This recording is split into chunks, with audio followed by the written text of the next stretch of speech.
This is Green and Gold Game Day with Jay Bartley on 740 The Fan and 740thefan.com. Brought to you by Peterman Seeds of Hawley and Dakota Bank.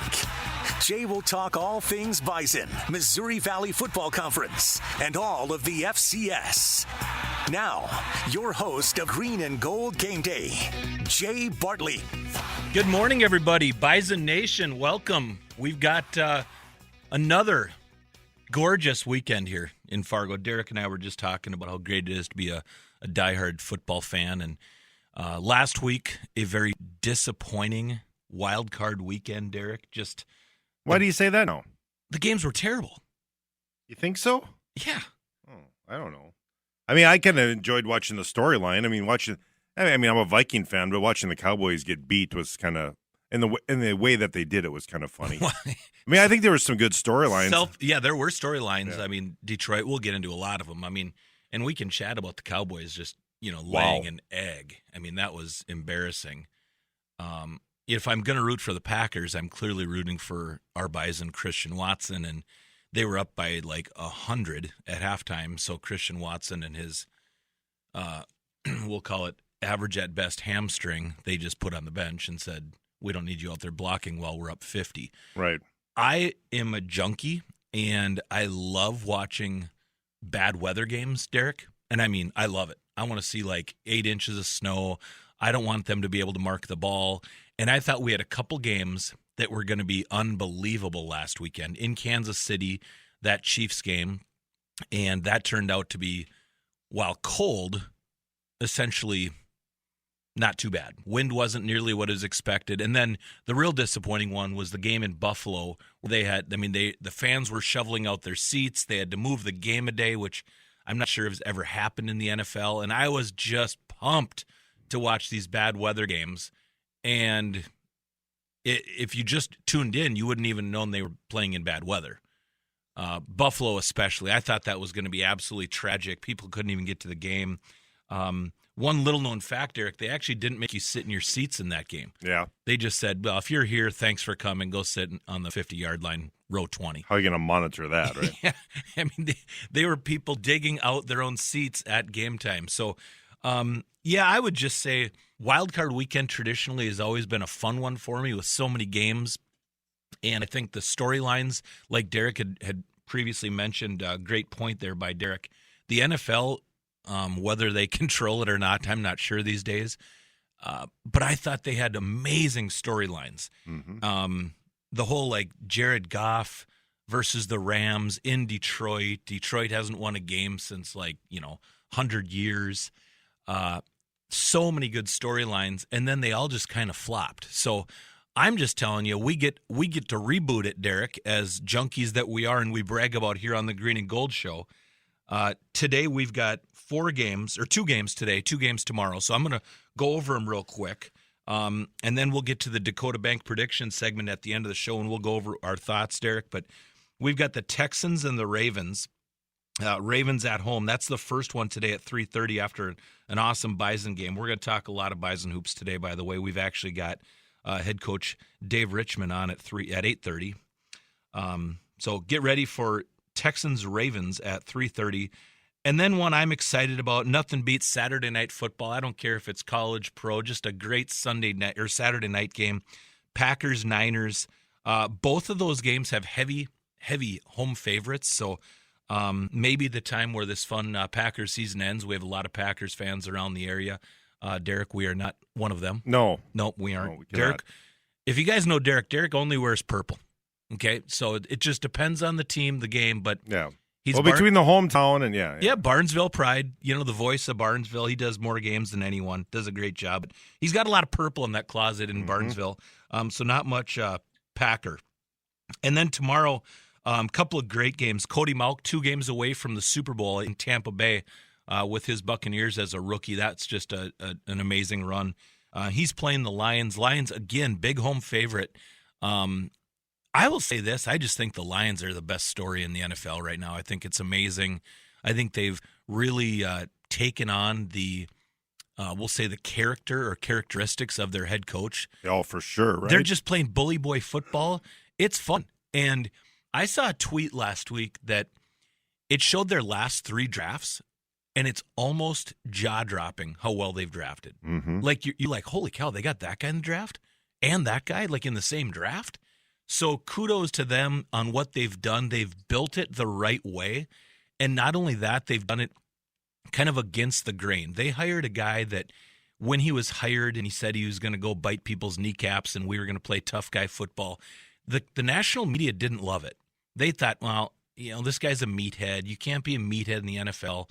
And he's really done a good job. We're talking about Dan Campbell, head coach of the Detroit Lions. So that is your 2:00 game on Sunday. And the last one we're going to go over, NFL's got the last one for a reason. It's the Chiefs and Bills, the Sunday night football game.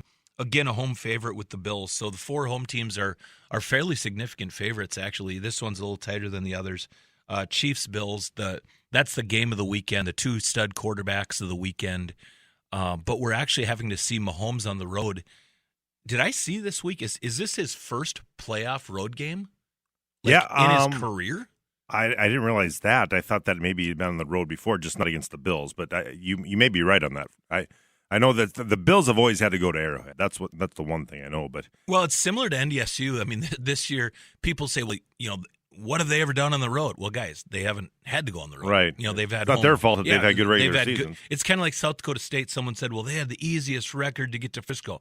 Well, yeah, they did, but they also earned it. Yeah, that's the idea. They were historically good this year, and they got put on the softest side of the bracket you'll ever see. And like it or not, I mean, they earned it. And the NCAA put Montana State, and NDSU, hoping to God that one of those 3 fan bases would end up in Frisco, and they got it right. They got 2 good fan bases in Frisco and had a ball game. But Chiefs going on the road, and I saw on Twitter this morning that the Bills are already asking their fans to shovel starting at 9:00 this morning for tomorrow's game. So they must be having some more weather up in beautiful Buffalo. But that's what makes Buffalo similar to Green Bay, a very cool small city, not a major metropolis, but which makes the NFL great. And they've got something really good and good special going in Buffalo. So quite a show today, and I am excited to get to Dave Richman. And we're going to try to take, and make sure these guys feel really important too on our show, Derek, and make sure Bison Hoops today. We're going to get to Jory Collins, who, by the way, is 4-0 with the women's program. First time, I believe, in the Division I era that they've been 4-0 in the Summit, and just playing great basketball. Dave, on the other hand, their team's been struggling. We're just going to ask him how the season's been going. They played 4 overtime games. If you know Dave, he's certainly not thrilled. He could probably rant off, some reasons why on the defensive side that they're struggling. Their rankings on the defensive side of the ball just aren't there, and I think what drives him nuts even more. And we'll probably talk to him. I'll be the guy that asks him. But they've had some individuals just have monster games against them. They've had a couple guys score in the high 30s individually, and as the junkie I am, that is just not what Dave Richman has done. So we'll ask him about that. I do think there's been some progress, but sometimes progress doesn't show in the wins and losses, and sometimes you flip some of those overtime losses and the season looks different. But we do want to give Dave his chance, and he's got a ball game today at 1:00 that I'm excited about against Oral Roberts here at the Shack that I'm going to head up to and spend the afternoon up at the Shack watching some Bison Hoops. So a great show. If you'd like to call in, 237-3767. We actually already have a couple texts. They've come into me on my personal cell, which is always fine. If you want to text the show, 35270, and Derek will shout at us a little bit. Yes. One of the things I wanted to mention, Derek, was just kind of the coaching carousel. In the NFL, let's start with that. But your thoughts on some of the moves that have been going on in the last, say, couple days? Well, I thought it was weird to see Dan Reeves wear a Falcons, when he was with Atlanta and helped them get to the Super Bowl. Let's not bring that up from 25 years ago, how he got there. But it could be really weird to see Bill Belichick in an Atlanta uniform. And much was made about Kirk Cousins. Say, yeah, I'd love to play for that guy someday. Atlanta is one of the guys that, one of the teams that always pops up whenever the Kirk Cousins talk comes about. So that's something to watch here as we go along, just about where we're at as far as what is going to be happening to Bill Belichick, and could that affect the Vikings in their re-signing of Kirk Cousins? That's an interesting storyline there. I'm still torn on what I want to do with Kirk. I know. I mean, I'm with you. I actually abnormally like the guy. Mm-hmm. And I this is, do too. Yeah. This is like before the Netflix special. Like, I've always rooted for this guy at a high level. Like, I know he's a good person. He's been an above-average quarterback. Right. And all of a sudden he became actually cool Kirk instead of like the guy that everyone hated. Right. And said couldn't win games and stuff. He was having an unbelievable season again this year before this injury. But now you sit there and go, okay, he's 36. Are we going to sign a 36-year-old quarterback that's coming off an Achilles? I don't know. I mean, thank goodness I'm not a GM. But a lot of interesting. I still think Belichick to the Falcons just seems crazy. Like, there's no way he coaches the Falcons, but it sounds like he's going to. They do have pieces, right, Derek? They've got some studs all around that football. But if you don't have the quarterback position right, you can't win in the NFL. So he must know some stuff. I was interested to see that the Patriots had his successor already in his contract, that when Bill Belichick steps down, Jared Mayo steps in as the future head coach. I didn't know that. I honestly thought that Vrabel would take over the Patriots because he was kind of Mr. Patriot in his Patriot days, well respected, but let go with the Titans. So a lot of jobs still to fill. And then we have the Jim Harbaugh piece. I mean, he's the major domino because he's going to probably, looks like, take an NFL job. And then who would take Michigan, which is, I don't know, is that a top 5 job in America? I would say so. It's got to be top 5, maybe number 1. Who knows? And that kind of goes over to Kalen DeBoer, who has a 25-3 record at Washington, just dominates at Washington and didn't take over a great program. It's not like they were top 5 every year. He goes to Alabama, and Derek, they have 30-some guys in the transfer portal leaving Alabama. That's something. So on this show, we talk a lot about NIL, collectives, and stuff like that, and it's always kind of benefiting the big boys. Suddenly, this coaching change, they get the hottest coach in America, and 30 guys leave. And I'm talking 5 stars, like studs are leaving. Now, is Alabama going to be okay? Yeah, but it might not be this year.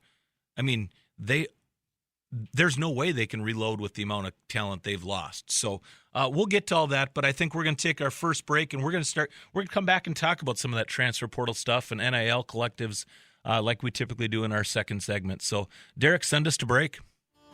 A little disappointed in myself already this morning. Usually it takes till about noon on a Saturday, but it's 8:19. I'm already frustrated that I screwed up.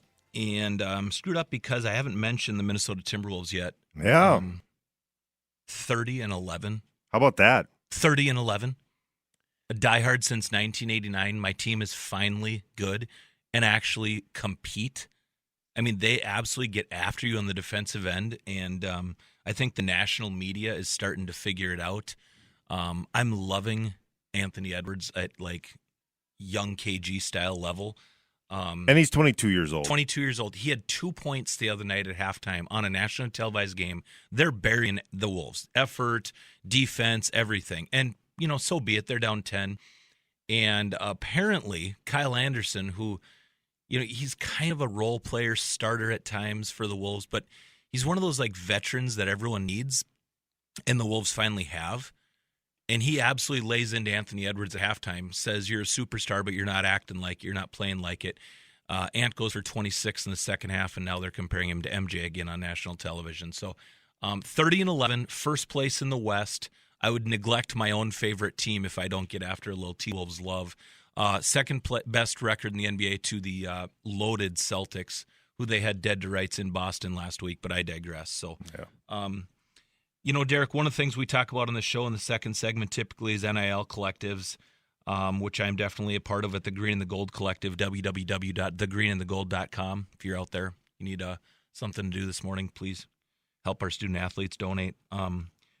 We basically started a Drive for 5 campaign this week. And what I'm saying when I say Drive for 5, that's Drive for 500, trying to get to 500 people paying monthly. We're going to have a big event for Coach Polasek. Tim Polasek, the new, I think he was 32nd head coach at NDSU, and we had him on. I learned that fact. We're going to have a big party for him. I want people to see that the Green and the Gold Collective is different. It's fun. It's unique. It's interactive. You're getting to be up front and close and personal with head coaches, shaking hands, seeing student athletes. We had a big Tim Miles party with Richman and Entz prior to Entz taking the job at USC. Great event. We're going to be hosting this one at Herd and Horns again. Couple details I could probably get into a little bit more because I think it's official, but I'll probably save the date, but it is coming up. So as soon as we get that out, but we're going to try to get our membership from roughly the low 320s or so members that are paying monthly up to 500. And I think when you look at collectives nationally, when we do our research, when I do my research nationally on what collectives have for monthly paying members at the high level, they're at 400 to 500 members paying monthly. And we're in month 4 of being on the website. And some of these guys are now into month 31 and 32. So we've come a long ways at the Green and Gold Collective. I think we're really working well with the university, with team makers, with the athletic director, with compliance. All those things are making phone calls daily, weekly, and making sure we're on the same page. And we're going to talk a lot about that with Dave Richman coming up at 8:30. He's been a big piece of that, and why these student athletes deserve to be paid for their NIL, name, image, and likeness. So we'll talk a lot about that. Again, our website, www.thegreenandthegold.com, couldn't be easier. When we made I know my dad's listening. Dad, I'm not really trying to rip on you. It's just more of a stereotype here.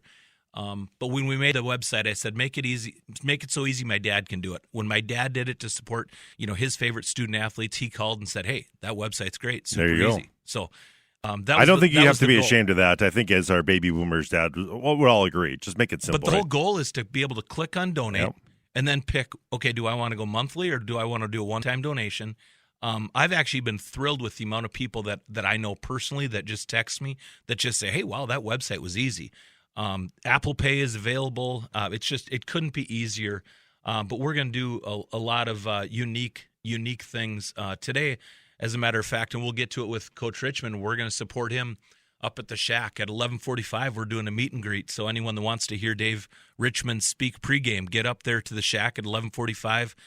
The north side, as you come in to get your tickets, you'd kind of merge to the right to get your tickets. On the far left is the Gene Taylor Room, one of the legends in NDSU history.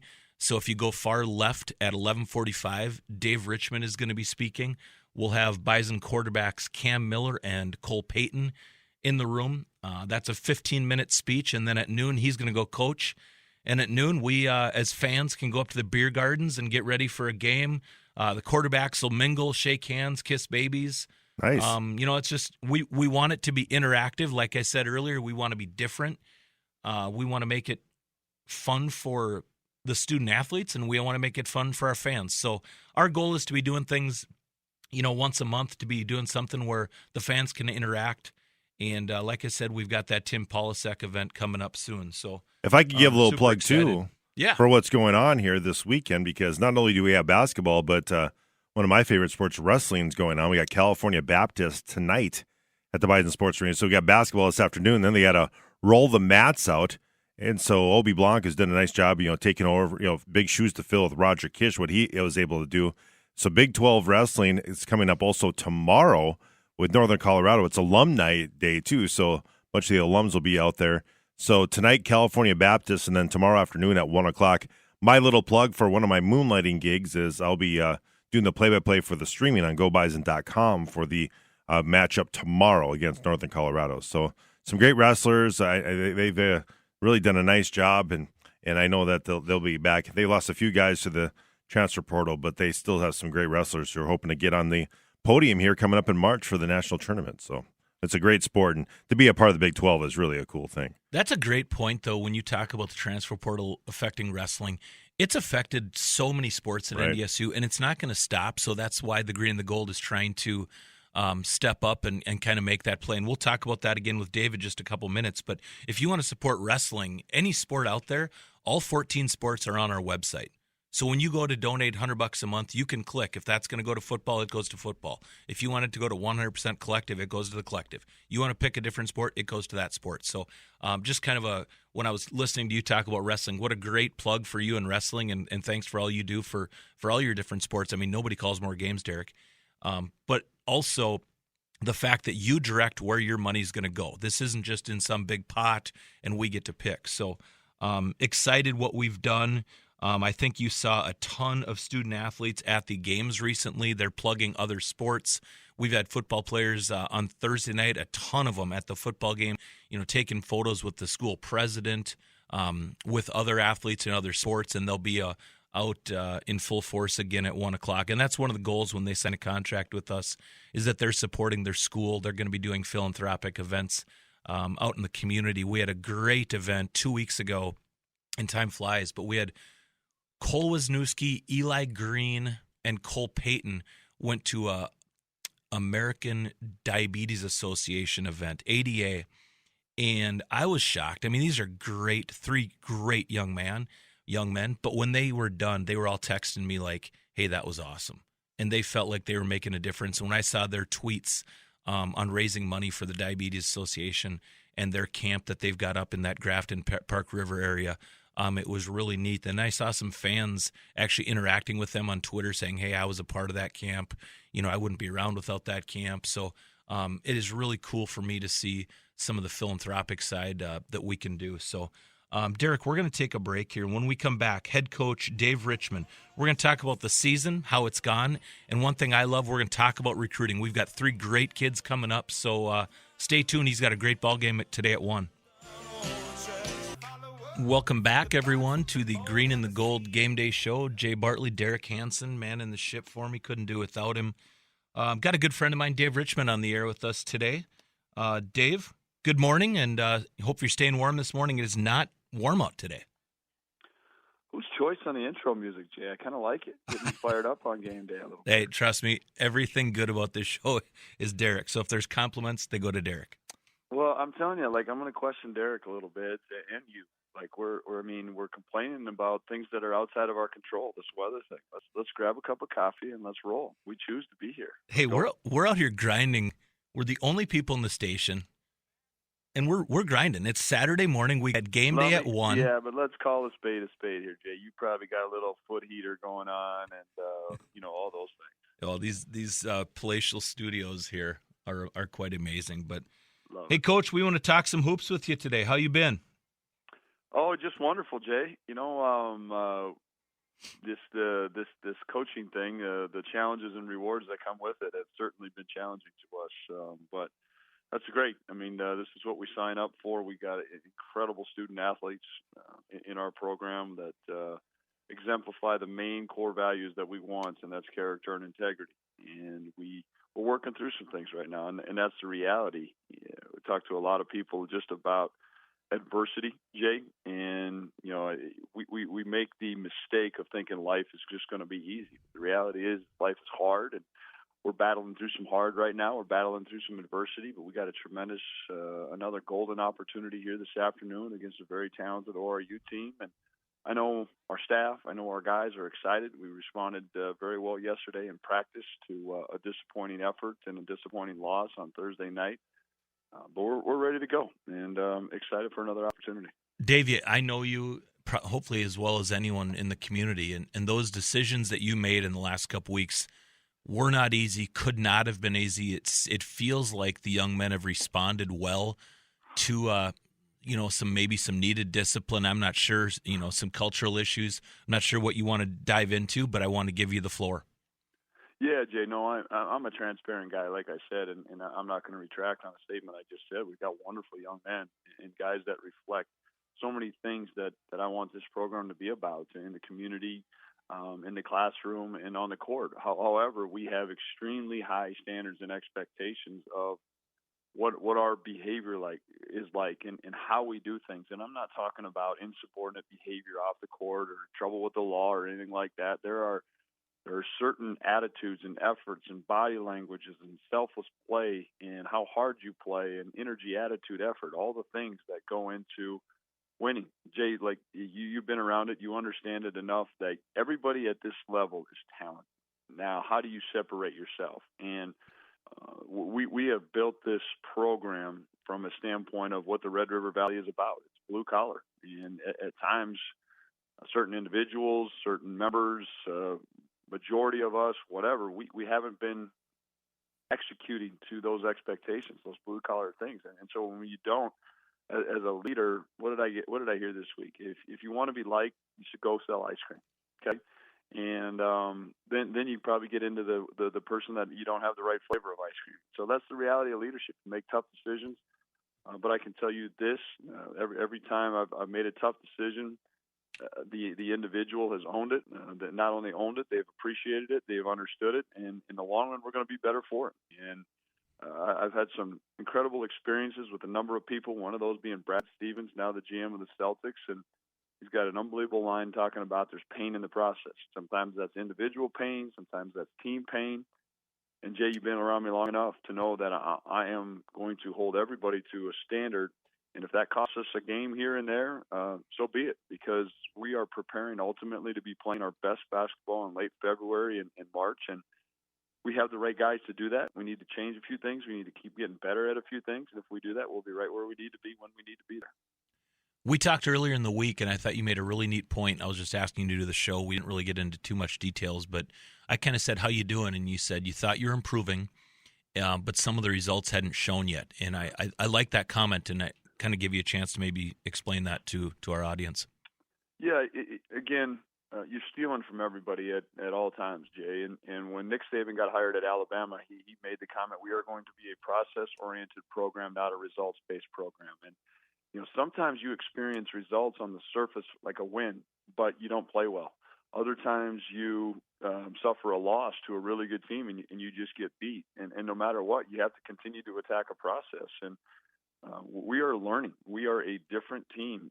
We are in a different team facing a bunch of different teams than last year in the league. And so you're figuring those things out. And it's important for us, no matter the loss, no matter the win, to continue to attack our process. What is our process? To show up, work hard, have fun, bring joy, courage, simplicity, and trust every single day. And if we do those things, we'll get better. And sometimes that better is seen incrementally. It's only seen, within those that understand it. And that's okay. Do the losses suck? Absolutely, they suck. Has my sleep and some of those things been deprived? Yeah, but that's what you sign up for. And you sign up to embrace 4, 5, 6 months of just diving into something that you're so passionate about, you care so much about. And when you do those things and you understand the process, hey, it's very, very rewarding. Now, we also have a program and a culture right now where it's hard. It's hard from a standpoint of none of these guys have, we're on the 2020 team that's been, had the opportunity to go to the NCAA tournament. So part of them is submitting to that process without fully understanding what it's like at the end. And that's where we're continuing to gain trust and understanding between staff and players and staff. And but again, we had an early morning film session yesterday. We had a practice yesterday, and everybody showed up. Everybody gave effort. Everybody cares. It's just a matter about staying the course. When you and I met probably a year plus ago now to discuss NIL collective, how it's affecting your program, potentially losing, I shouldn't even say potentially, just losing out on recruiting opportunities because some place has a collective, we didn't at the time. One of your ideas was to do these like meet and greets, which we're going to do our first try at today. And Dave, hey, we might have 10 people in front of you and we might have 1,000, who knows, right? But you're going to be ready. You're going to give a nice little speech. And what I loved about your speech when Tim Miles was in town that Sunday night up at Herd and Horns, you spoke from the heart, just like you're doing this morning. Probably not the easiest. You've been in 4 overtime games. Just seems like every step of the way this year's been kind of a fist fight for you. And, you're going to hit your stride here in February and March. But tell us your ideas. What are your thoughts about giving a pregame speech to the collective fans and members this morning, today at 11:45? Yeah, again, here goes Dave Richman, the transparent guy. Like, that's not going to hold back on anything. The times are changing, Jay. And I say that like excited. I say that like change and challenge and embracing all these new things is different for me. It's uncomfortable for me, but I don't say uncomfortable in a negative way. Like, that's how you grow, Jay. Like, I am again, here I go. Like, I am sitting here before our game Thursday night before we played Denver, and I'm getting a text message about somebody that might be transferring. Okay, Like, that didn't happen 3 years ago. That didn't happen 4 years ago. And I'm not going to name names or anything like that, but that's just the reality when we're speaking to transfer portal. And now the two major changes are NIL and transfer portal. And you, as Tim said that day, you adapt or you die. Like, if I said, we need to embrace all these things. And I don't say any of that, Jay, with any hint of negativity. I say it with excitement. I say it like, change is inevitable, but growth is optional. I heard that one the other day. And change is happening with portal. Change is happening with NIL.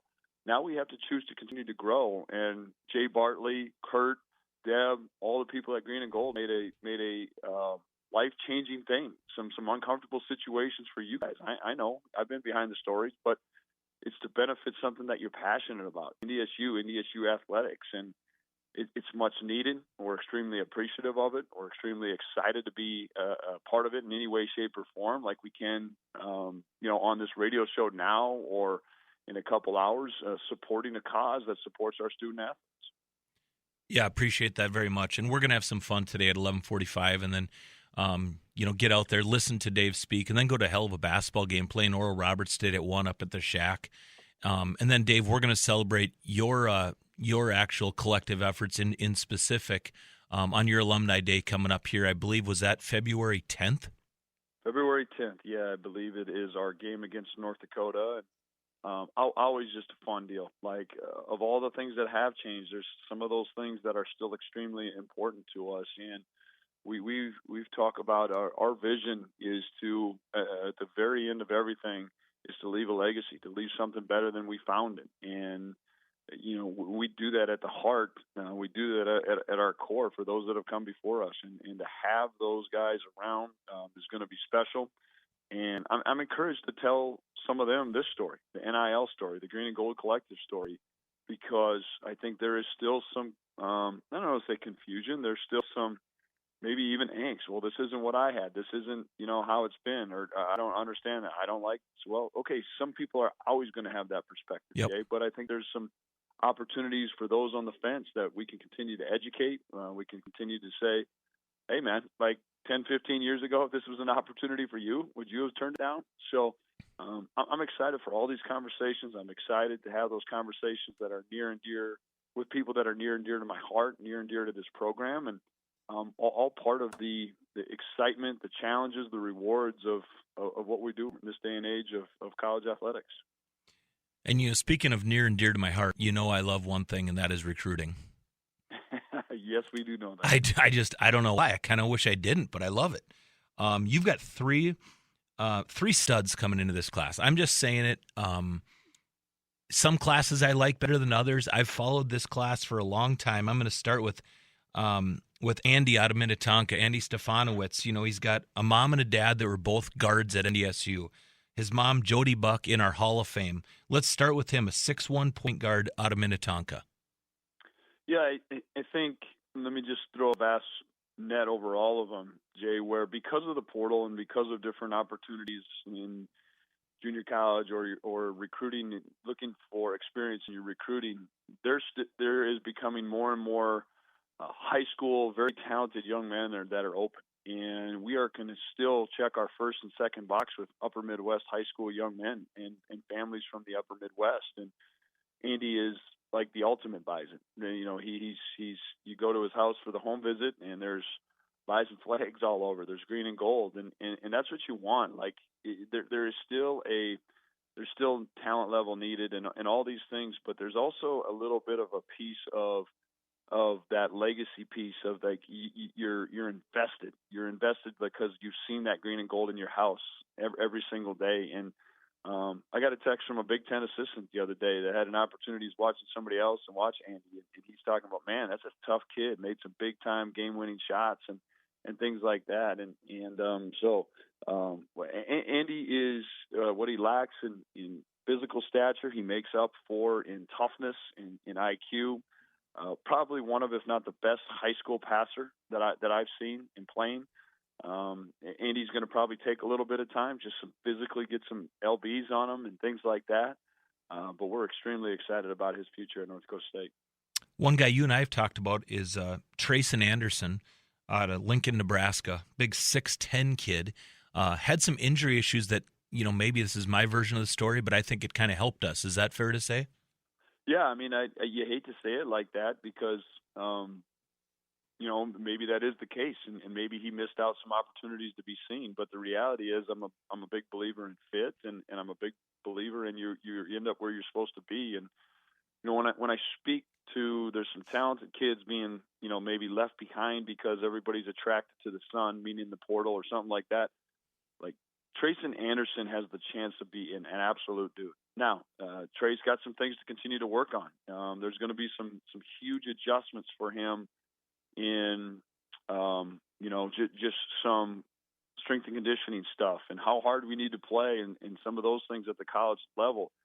But like the tools, the size, the character, all the things, Trey's got it. Like I got a great story for you. Like he was up for junior day and his mom, and I basically dropped a 4-letter word in my presentation to everybody about, we don't really, about everybody else. And you never know how those are going to go. And meeting with them individually later on, mom's like, I knew we were going to like you guys a lot right away when you just call it how it is. And, there's a lot of things happening. Again, we talk about it, but we're not going to compromise our message to get somebody. This is going to be tough. You're going to be held accountable. There's going to be tremendously high expectations. If you don't want that, that's fine. Go somewhere else. I think what I mentioned is injury. I think he rolled an ankle. Is that right? So he missed some time. That would have been, a lot of exposure time in the summer. So he's Correct. obviously fully healed, playing great basketball down in Nebraska. Playing really well right now at Pirates. Yep. And then we've got a unique one here. It's kind of a fun one I want to chat a little bit more in detail about. But Isaiah Howard down in Missouri, he's smaller school, but player of the year in Missouri at his class. I wanted you to chat a little bit about him, size, upside, etc. Well, here's my question to you, Jay. He had 53 the other night. Did you ever get 53 in your career at all, total? Something like that? We're going to go with no. He had it in one night. No. Yeah. Again, I think Isaiah is about all the right things. He's got good size. I would say Isaiah is a jack of all trades, if that makes sense. He might not be elite at anything, but he's really good at everything. He's got a tremendous feel for the game. He's a competitor. He's won a lot of basketball games. He's got like the size to play multiple positions, the toughness to do those same things. Like you go back and Trayson and Isaiah got matched up with each other. I believe it might have been the last game of the summer or whatever, and they knew each other. And Trayson had already committed to us, and Isaiah was really trending that way too. And they went at each other. They competed, and I'm sitting there with just this grin on my face, like this is what you want, because they had already a little bit formed some kind of relationship, was my understanding. So they knew each other, they were becoming friends, but yet on the court, the gloves came off and they competed. And, that's what you want. Like I mentioned at the start of this conversation, there's a bunch of talented people in Division I basketball. What separates you is how hard you're going to work, your level of compete, and all those things on a daily basis. Player of the year in Missouri probably doesn't happen all that often for NDSU commits, but he's going to pass 3,000 points. Sounds like he's about 6'5", 190, 195, probably a small forward. Is that fair to say, Dave?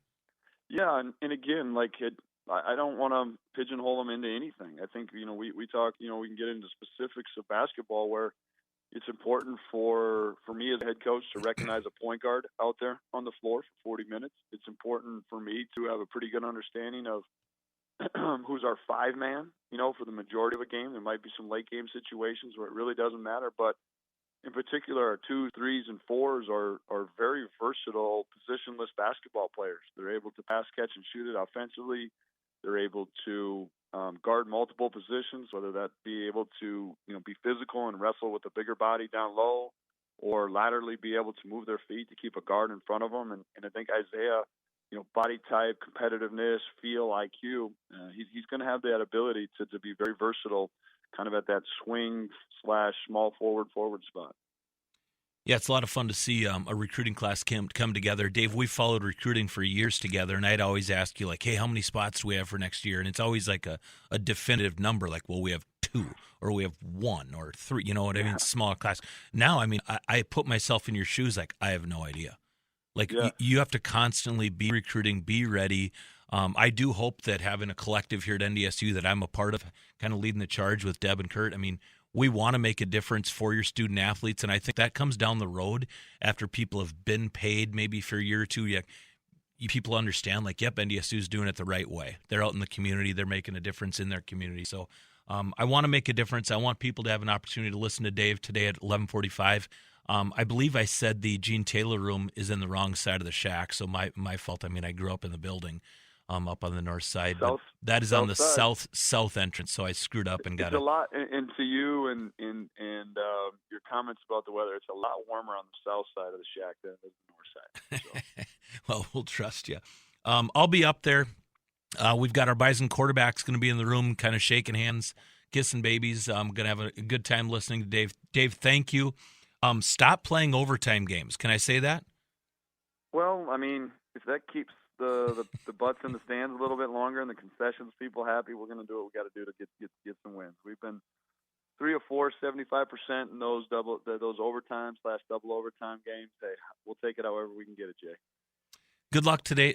Big game. Let's go pack the shack. We're going to come back with the Dakota Bank prediction segment. Derek and I are going to rip through some NFL games. Dave, thanks for your time. Thank you, guys. Appreciate all the efforts. Now back to Green and Gold Game Day with Jay Bartley. Brought to you by Peterman Seeds of Hawley and Dakota Bank on 740 The Fan and 740thefan.com. Welcome back, everyone. Bison Nation. Fun little divisional playoff weekend. Want to thank head coach Dave Richman for a good 20 minutes with us. Just hasn't been easy, Derek, for him. I mean, bunch of overtime games, struggling, under 500, playing hard, close games. Suspended Bowden Skunberg for a game. But he responded really, really well. I think they come out with a big win today. I mean, I really do. I just think it's a Saturday afternoon, should be a good atmosphere. We're doing a nice little event for the coach.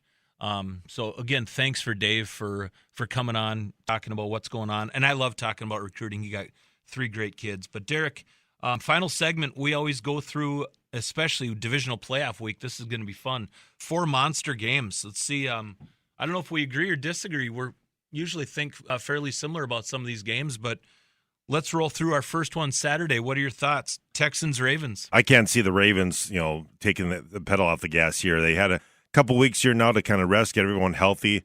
They look so dominant to me. You think about the team that we're talking about, they embarrassed them on Christmas Day, the 49ers, right? So the team that's playing tonight. So to me, it's kind of the Ravens Invitational, much like it was in the FCS for South Dakota State. Unless something really quirky happens, which can happen in the world of the NFL playoffs, I just see them winning at home. When I watched the Ravens last, I was just shocked at their skill talent. They're like unnamed. I don't even know where they're getting these guys from, if they're mid-round picks. But it's like they're playing Tecmo Bowl. They are so fast when they get the ball. They're electric. They can pound the ball. They stop the run.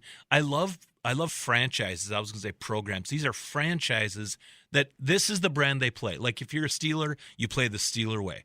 And the Ravens have become that. 100%. Yep. And it's like, hey, we had Ray Lewis. We don't anymore, but we're still playing Ray Lewis. Yep. We're just tough, physical, and I give so much credit to the Fun Harbaugh brother, who does a heck of a job with that organization. So I'm with you, but I want to say this. C.J. Stroud, for rookie quarterback for the Texans, is an absolute dude. Amazing. He's a class act. He's a religious young man.